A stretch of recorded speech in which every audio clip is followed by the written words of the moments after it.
What's your elevator pitch for consumers in the HR tech space? So as you know, we've been in this business for the last 10 years. And most of us came from organizations where we're managing HR. And we realized that there is more that we can do in that particular space. And there's more that you can give back to the fraternity. There's more that we can do to the ever-growing population of employees, as we said. So we started on the services side. Pretty much back in 2005. That's where we wrote the whole business plan. But very soon enough, we understood the importance of technology and we started investing in technology. And technology for quite some time has been a very strong backbone in most of the services that we have been providing ever since the second year when we started.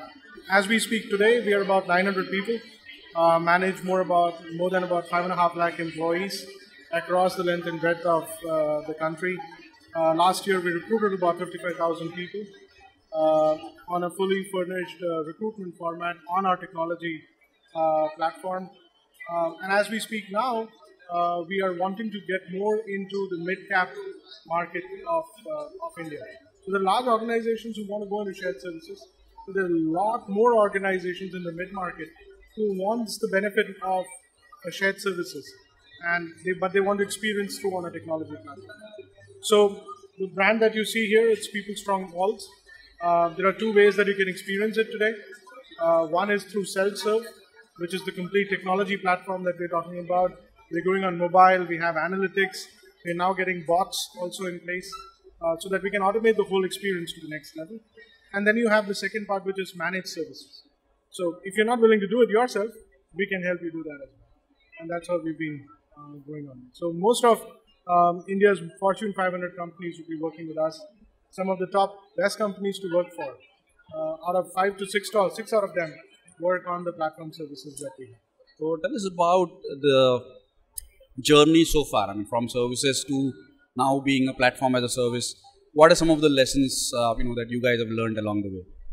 It's a big shift. So typically in a services sector, you are like, okay, you tell me your problem. I will do whatever it takes to solve that problem for you. And by that means I'll do anything, right? So I'll create the services, I'll modify them, I'll customize them to your needs and stuff like that. That's what the services life is all about. When you build a product, you invest quite heavily on the experience part of it because you're not now selling something which is very tangible. Unlike services where it's quite untangible, you're selling something tangible. And you don't have too many whereabouts to go back and say that I will figure out what I need to do. So you look at a market and you say that, these are the set of requirements that mostly the market requires, and you build a product according to that. But we're in a very good niche that we're trying to figure out between what we call as BPaaS, which is business process as a service on a platform, and SaaS, which is on the technology platform. Interesting again. So if I'm an SMB owner or an HR leader, watching this, what's your message for me? Because you're largely currently working with large organizations, and how is that change happening internally? So a couple of terminologies that I would want to use. In the last 10 years, we have gathered a lot of experience in implementing shared services and HR solutions for a lot of our customers. So come and get that experience right away. That's one. Second, we're truly born on cloud. So I don't have an element of software which is lying somewhere as a single installation.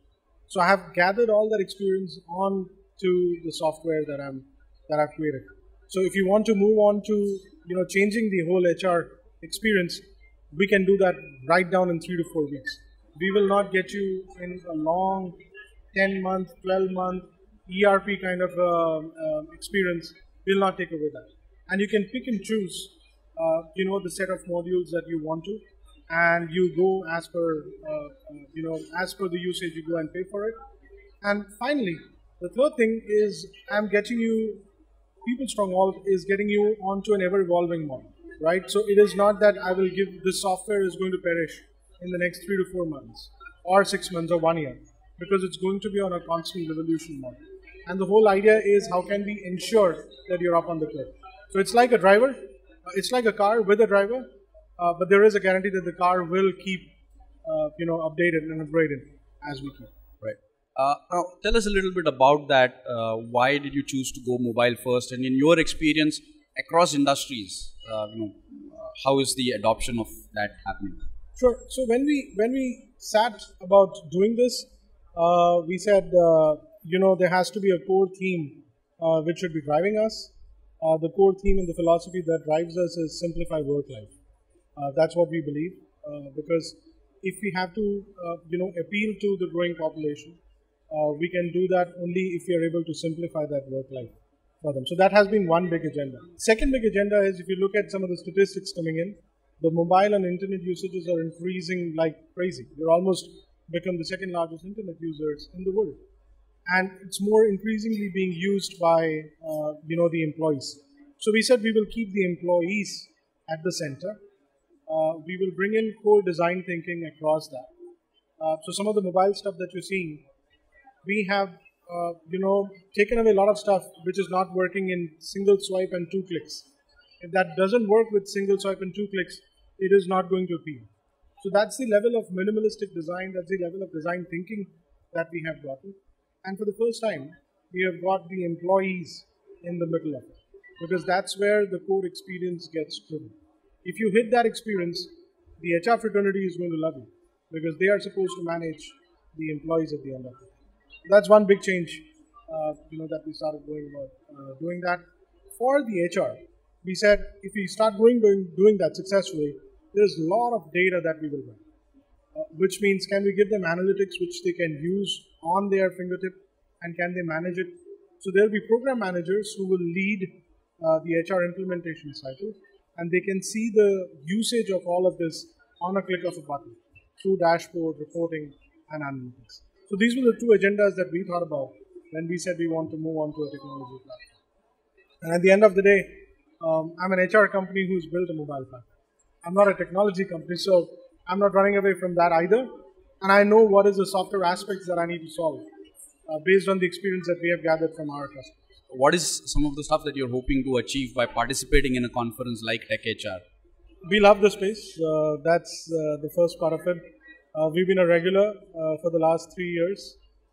From the first year when it was conceptualized, we knew that this was supposed to happen. This is bound to happen. I mean, just look around the energy of this place. More than 50 exhibitors coming and playing a huge role is something that talks huge volumes about it. Our focus was very clear. We said, we want to go out to people and say that, there is an HR company which also can make a world-class product and can get, the experience factor on the single roadmap and ensure that we are able to take the experience to a next level. That's the single point of agenda. So if you look at our stall as well, we don't have huge screens and stuff like that. We have one screen. The whole idea is that we're showing you one experience factor. And it's been a wow that we are getting from all the sectors so far. But it's a great platform to start off with. And, my team and Esther and her team have been working very closely to get this going. But very proud to be part of this. There are about 50 different exhibitors here, right, apart from you. So which one or two exhibitors that you've personally got, intrigued by? So what is happening is, if you look at the space which is so closely contested, there is very less that is happening on the talent management part of it. So I'm very intrigued by a company called Moldscape, which is into gamified knowledge, learning kind of a stuff. And I would really want to understand how they are, going about and, doing about that place. How would they be able to do that consistently, going forward? That's one company that I'm intrigued, and I'll definitely go and catch up with them. There are a couple of stalls that are inside as well, and I'm very keen to understand what is their business dynamics, how are things changing for them, which part of the areas they're investing in, and how they're trying to address the changing needs of India. So that's where it